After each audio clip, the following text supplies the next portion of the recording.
Hi, I'm Bill Hodges, and this is Spotlight on Government. And today we have an old friend coming back to the set, Tom Scott, Tampa City Councilman. Tom, good to have you back. Well, thank you. Thanks for inviting me back. Well, I haven't had you back since you've been so busy. I haven't had you back since you were a BOCC person. That's right, or at the Board of County Commission. That was in 2006 when I left November. Well, that was our loss. Well, I am not a great believer in, our listeners have heard me say this before, in term limits, because I just don't think they're effective. Well, you know, as I said to people all the time, is what you lose is the historical knowledge or the institutional knowledge, you know, and the experience. And so there's the potential of having a new board without having any real experience there. And so as a result of that, you know, you, especially in Tallahassee, you know, you leave everything to the lobbyists and to the staff and that sort of thing, you know. Well, that's not good, but it was Tampa's gain to have you on the city council. Well, thank you. Thank you. It's good to be a part of the city of Tampa. And as you very well know, we kind of reorganized yesterday, and I was selected as chairman again of the Tampa City Council, and I look forward to working with the city council and the mayor. We have a strong mayor form of government. You know, a lot of people have heard the name Tom Scott. In fact, you had to live under a rock not to have heard the name at least. But who is Tom Scott? What do you... City council is not a full-time job, although I imagine you spend a lot of time down there. Yeah. What is your full-time job? Well, I've been pastoring. I've been pastoring 34th Street Church of God for 29 years. Really? 29 years I've served as the pastor of 34th Street Church of God over in the Jackson Heights, Ybor City area. And I love what I do. I love preaching on Sundays and teaching on Wednesdays, and I love visiting people, and that's one of my first loves. Wow. What kind of educational background do you have going into the ministry? Yeah, I have, well, my home is Macon, Georgia. I came out of Macon, Georgia. Okay. Went to Mercer University, University of North Florida, BA in Criminal Justice, went on to Assemblies of God, Biblical Literature, MA in Biblical Literature, Doctor of Divinity from the Southern California School of Ministries. And so it's Dr. Tom Scott. Well, I like Tom better. Or the Reverend Doctor. Yeah, but I like Tom better. Well, right. we all like Tom. Yeah. So that's the kind of background I have in terms of my education and my involvement from the religious aspect, and from the political aspect. People always ask, well, how you get to be a pastor and a politician? And I always tell them, well, two P's. It's a very narrow line, isn't it? Yeah. You know, one start with a P as a pastor, other P was a political politician. But at the same time, it comes back to being able to have good morals, good ethics, and believe in what you say, well, and tell the truth. In politics, and in religion, by the way. That's true. And always tell the truth. Be truthful. It may not be popular, but I think people respect you more when you tell the truth, and I think people can live with that. Well, you know, I've often said when I die, I want forgiveness. Because I'm sure when I walk through the world that I cause a wake, and occasionally I might swamp a boat or two. Yeah. But it's unintentional for the most part. Yeah, well, we all do, and we all have to ask for forgiveness, and we have to learn to forgive each other. That's the thing about it. You know, I think that's come with life. Speaking of that, you've been pastoring for 29 years. What about Tom's personal life? I'm married. I've been married for 34 years. This August the 2nd, will be 34 years. I have 3 children, all grown, and I have 10 grandchildren. I know I look young, but I do have 10 grandkids. But I enjoy it. I love them. And what is the lovely lady's name that you're married to? Marva Scott. Marva Laster Scott. In fact, listen, she is a triplet. I am a twin. Really? Yes. And my son he had twin boys. Wow. That's interesting. Yeah, it is. and the church benefits, you know, I've always thought that was a pretty good deal for most churches. They hire a pastor and get the either husband or wife, as it turns out in today's world, right, as somebody that supports them all the time. Yeah, that's true. That's true. She's probably worked pretty hard in that church for the last 29 years, too. For the last 24 years, she served as the principal of our private school. We have a private school. You have a private school that goes with it? Yeah, King's Kid Christian Academy.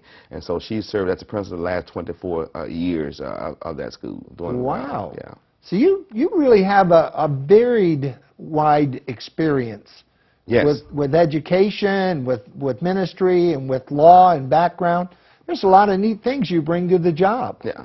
Lot of educational background, a lot of experience, as you very well know, as I said earlier, about just dealing with people.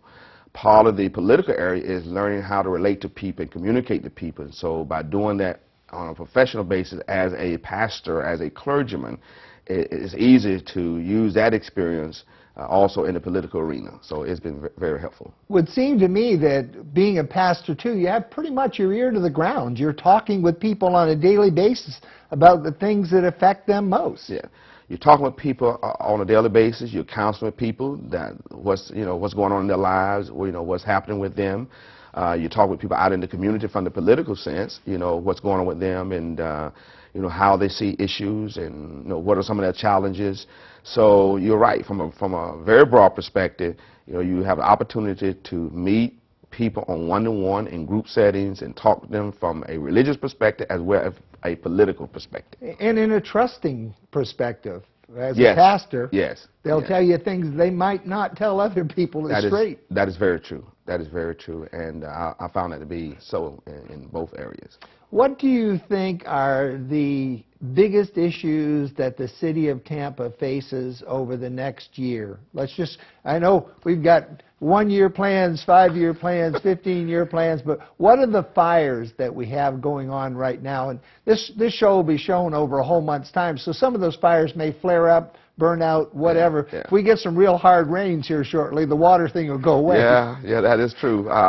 But we've been in a drought the last 3 years, believe it or not. The real big issue, right, as you very well know, if you read the paper today or, watch news, you know that the mayor has come out and said that we want to hold raises, not give any raises for 2010 to any of the employees of the city of Tampa, given the fact that there's going to be a $52 million deficit, $52 million shortfall.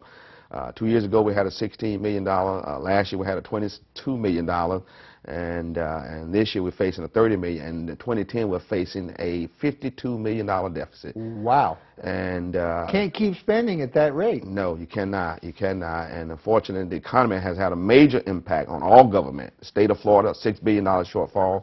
Hillsborough County Commission facing a $110 million shortfall, and the city of Tampa $52 million shortfall. And so wow. big deficits all around. Somebody said, and I really like the idea, we're not in a recession, we're in a reset. Yeah, that's about the sign of it. Complete reset of time. Yes. That we really have to look at it, and we can't say, we're going to go back to the good old days, which were just 5 years ago, of boom, because it's probably not going to happen. So we've got to come up with some plans to stay from where we are to a prosperity, but maybe not like we used to have. Yeah.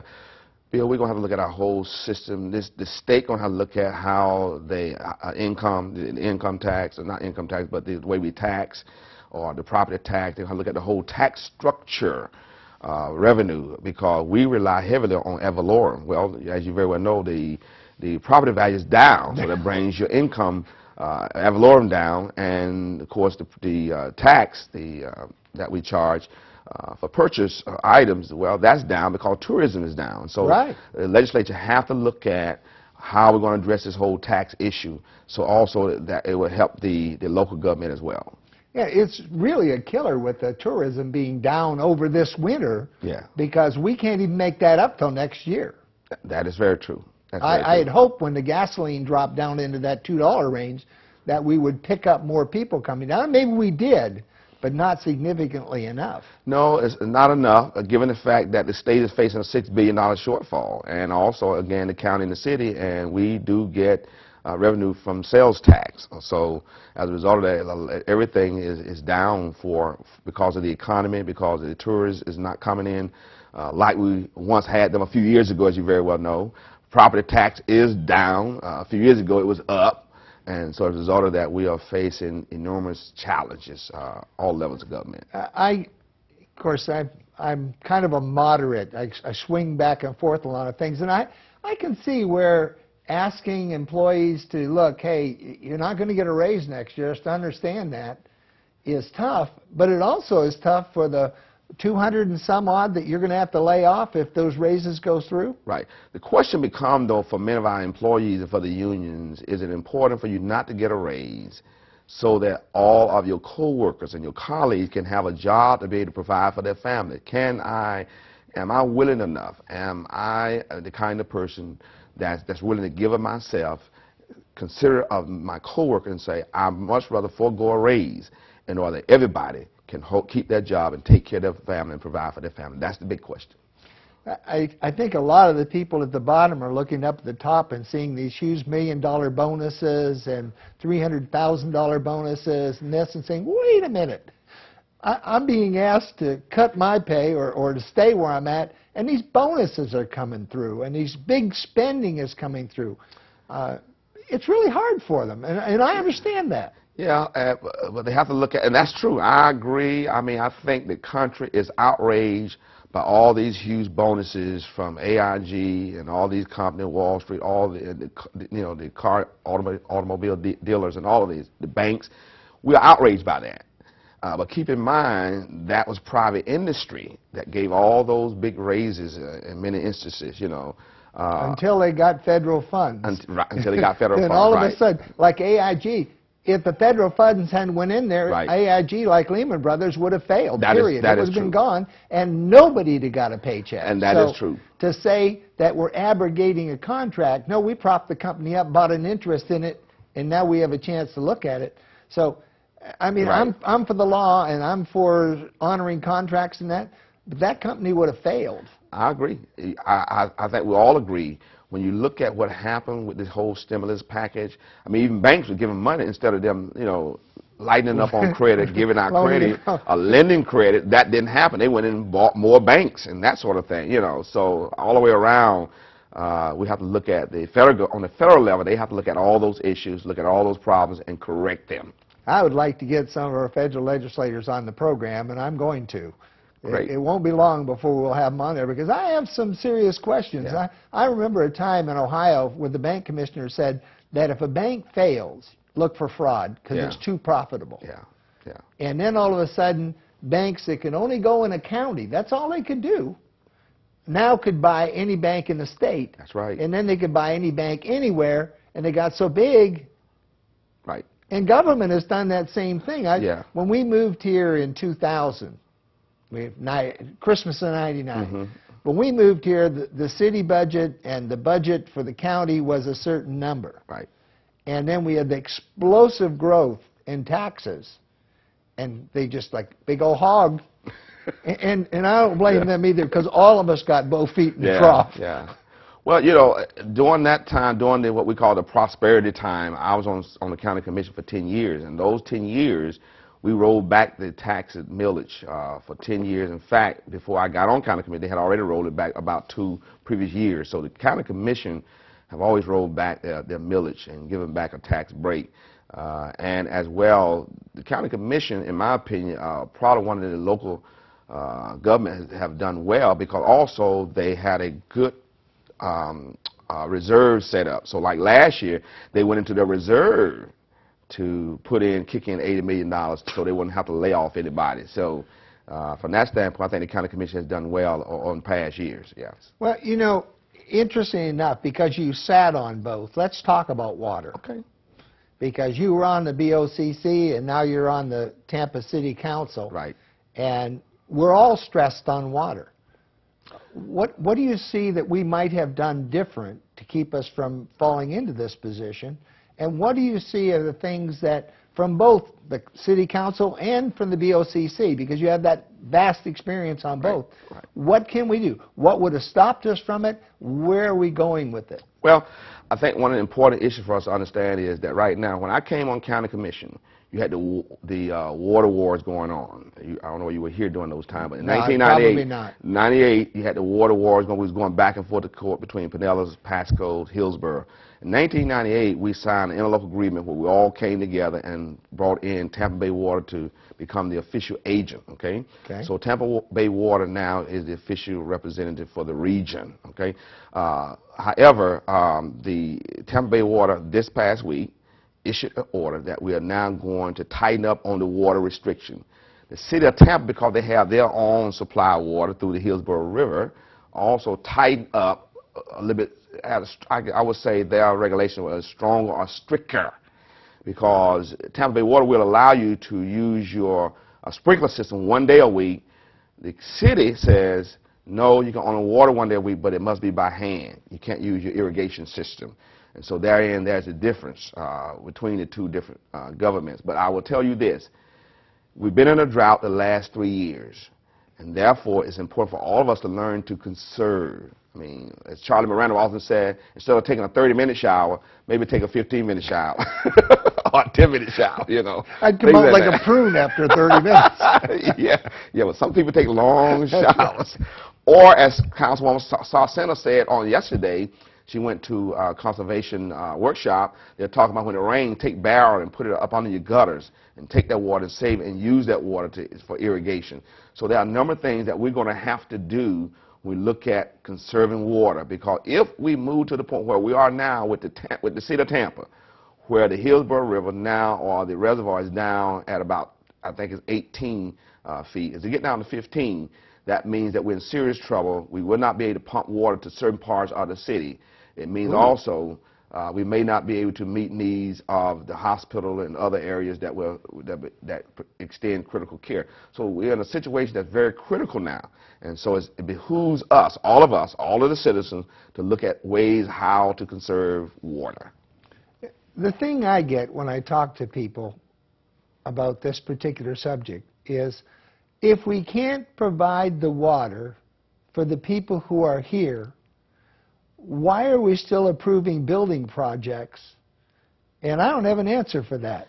Well, you have to look to the state legislature. The state legislature saying that we can't deny building permits based on the fact of the water issue alone, you know. So when you look at that, isn't that a public safety issue? Well, I would think water would be a public safety issue. It is, right. And if you look at environmental, that's it's one of the great environmental things. In fact, and you're absolutely right, because on yesterday we had what you call emergency ordinance passed because of water restriction or because of the shortage of water. The public safety issue. And you're absolutely right. It's affecting the environment. It's affecting the quality of drinking water. It's affecting, you know, every area of life. So you're absolutely right. I was looking at several of the county commissioners, not you in particular, when you were there, but many of them, their campaigns were just financed almost completely by builders or by building type people. And it just seems that the builders just had too much influence. Yeah, they get heavily, developers get heavily because they're the ones that are doing the building and, you know, and bringing in all of the new growth and, you know, trying to meet the needs of the new growth. And so they're always before the county or the city, before the county commission for zoning issues, land zoning, rezoning, you know, your comp plan amendments and all of that. So as a result of that, you find them heavily involved in supporting candidates who they believe will vote in their interest. Somewhat, I guess, like lobbyists in Tallahassee or in Washington. You exactly. know, they give heavily to campaign because they want those persons who they believe will either vote for the issue or at least hear them be fair in regards to the issue. Well, leaving water then and moving on, what are some of the other challenges that you see for the city of Tampa, and maybe even for the region in the next year? I think transportation, that you heard the mayor lead the charge on light rail and transit in Hillsborough County, city of Tampa. With the growth that has taken place, and the growth that is projected for 2050, okay, here again you're talking about a lot of growth, and movement in the city and in the county is going to be extremely important. I think you already know, if you live in New Tampa, you know already it's very difficult trying to get in and out of New Tampa, okay? Certain parts of the city, certain parts of the county, coming in and out of Brandon has been very difficult. I came out of Sun City this morning, and thank God I got off at Route 60, because after Route 60 it was a total traffic jam going north on I-75. That's exactly right. I mean, all down in that area where the growth, in fact, all down around Sun City, a lot of your growth in the county, that's where it's going, has taken place.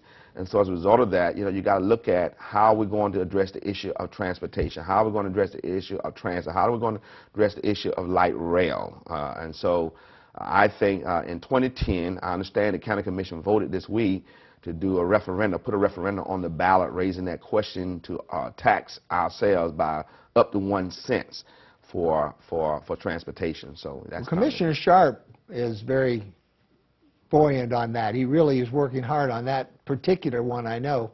And I think that there's a multiplicity of things here. Light rail is great as long as when I get to wherever it is, I can get something that gets me where I need to go from there. That's why light rail only can serve a portion of the need. You got to look at, here again, transit, you got to look at trails, you got to look at bikes, you got to look at Heartline. Heartline has to produce more routes and more frequency of bus services. And so all of that becomes very important, because with light rail, I don't think you'll be able to do light rail into Brandon or Riverview in Sun City on the first round, on the first tier. So you got to provide more bus service, express services. So you're absolutely right there. So we have to look at that. I need to also say that Ken Hagan, who is the chairman of the Transportation Task Force, that is his brainchild, has done a lot with transportation. As you very well know, a year ago we passed, or we voted and supported $500 million in revenue for transportation. Well, I love the cities that do have MARTA, BART, all these different things, because it's so easy to get around. If I go to Atlanta, I don't even think about renting a car. I can get on MARTA and bam, I'm wherever I want to go. And they have buses that pick you up when you get to that point. It'll take you somewhere else. And their frequency is wonderful. Yes. And if we're going to be a city of the 21st century, we've got to have this kind of thing to move people around. You're absolutely right again. Bill, we are one of the 2 cities that in a metropolitan city that does not have light rail. Detroit, Michigan, and Tampa, Florida. Metropolitan city that does not have light rail. I would hate to be, I don't want to even be compared to Detroit. No. I used to live in Detroit years ago, and I was there not too long ago, and it was so depressing to go down Monroe Avenue. It was just, and Jefferson, it's just, it makes you cry. Yeah, Detroit has gone through major changes over the last several years, and with the automobile industry, what they're going through hasn't had a major impact on them as well. You're absolutely right. But in terms of light rail, and well, let's not compare Tampa with Detroit. We don't even put it in the same That's fine with me. But we just. But we're one of the only 2. That's absolutely right. Absolutely right. That's sad. Yeah. I had opportunity to go to Charlotte last year, look at their light rail system. I've been to San Diego. I understand that's quite something. It's great. I mean, I was very impressed. In fact, Charlotte got the city of Tampa or Hillsborough County share of the federal dollars because we didn't move forward in 2003 with the referendum. And so as a result of that, Charlotte was next in line, and so they got Hillsborough County's share of the federal dollars. I understand they have a mayor up there that really pushed hard for it, and it was, we'll build it and they will come. Yeah. And by golly, they have. They have done that, and then they did a second referendum, I think last year, and it overwhelmingly passed, I think by 70-some% of the voters. And so, you know, they're doing extremely well with light rail, and people really enjoy it there. A couple of times, a number of times, Phyllis and I have thought about maybe going up to Clearwater. But I'm not going to fight the battle of driving from Sun City through Brandon, through the city, and then around the airport and over to Clearwater. But if there had been a rapid transit that we could have jumped on, bang, and been there, we'd have probably gone over there to the beaches. You're right. And that's coming. I believe that the voters will support the referendum, and I think that would be the best thing that could happen to this whole region that we're in, the Tampa Bay region that we're in.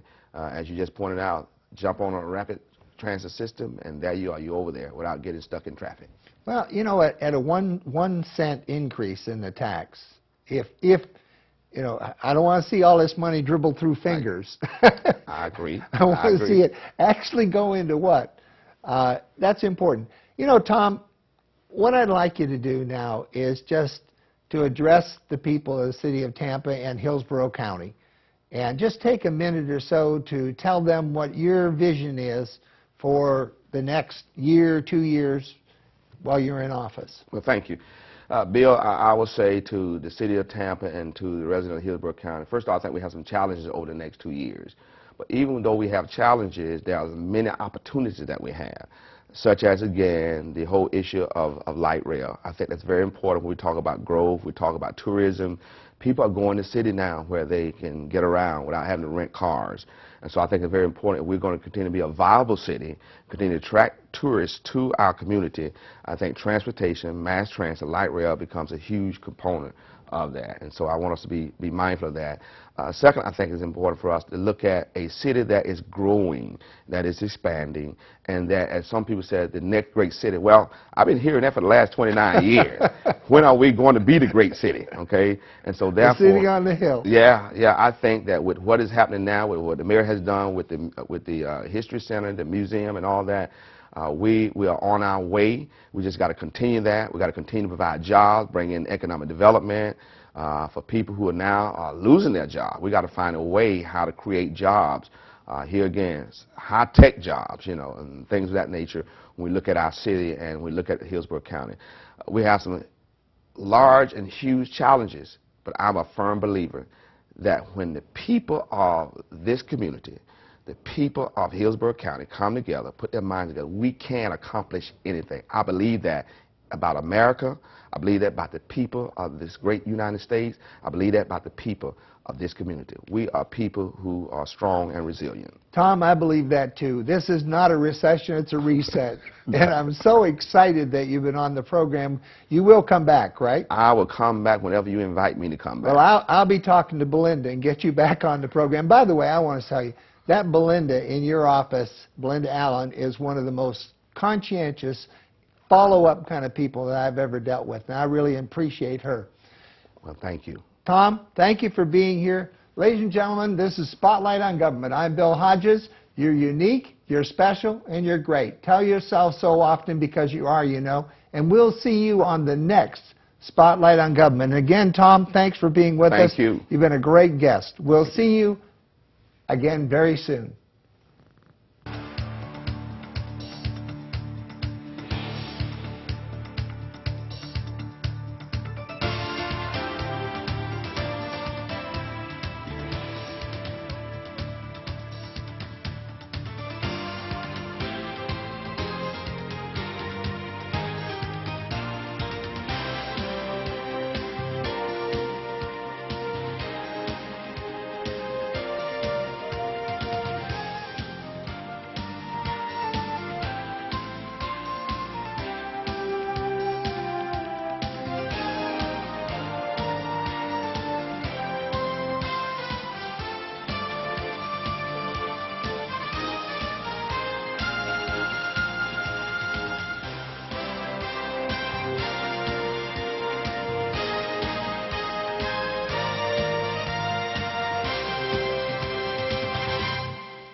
How you doing? I just want regular, no sugar today. You got it. Thanks.